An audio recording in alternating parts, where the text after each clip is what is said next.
L'info écho avec Capital.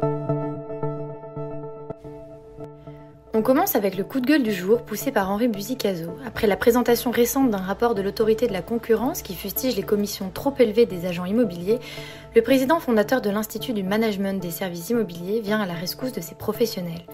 Dans cette période de grande incertitude pour les ménages, de recul des transactions résidentielles à hauteur d'un tiers, les détournés du service des professionnels au motif qu'ils paieraient cher pour pas grand-chose est coupable et mensonger, avance-t-il. Une tribune à lire sur capital.fr. On enchaîne avec l'info pratique pour ceux qui ont commencé à travailler avant 20 ans et sont éligibles à un départ anticipé pour carrière longue. Avec la réforme des retraites qui sera mise en œuvre à compter du 1er septembre prochain, l'âge auquel ils pourront partir, actuellement fixé à 60 ans, va être augmenté à 62 ans.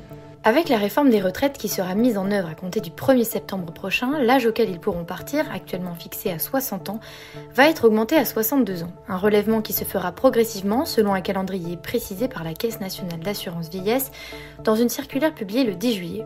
Si les actifs nés jusqu'au 31 août 1963 seront épargnés, ceux de la génération 1970 verront leur âge de départ grimper de 2 ans. Explication sur notre site. On poursuit avec le bon plan du jour dédié aux investisseurs immobiliers. C'est connu, avec des loyers bien supérieurs à ceux des locations nues et des avantages fiscaux défiant toute concurrence, la location meublée offre de nombreux atouts. Mais encore faut-il savoir cibler les bons marchés pour réussir son opération. Pour vous guider au mieux, nous avons demandé au spécialiste Mastéos de lister les 5 villes offrant les meilleures opportunités, avec un budget moyen de 150 000 €. Dans la plupart de ces communes, vous pouvez viser des rendements dépassant les 5%. Découvrez-les sur capital.fr. Pour terminer, une bonne nouvelle, les augmentations accordées par les employeurs en France ont atteint des niveaux records en 2023.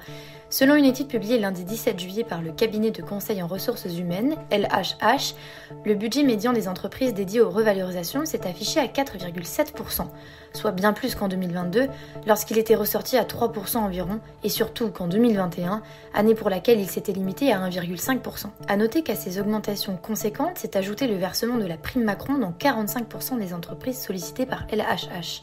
Tous les détails de cette enquête sont à retrouver sur notre site. C'était l'info écho avec Capital.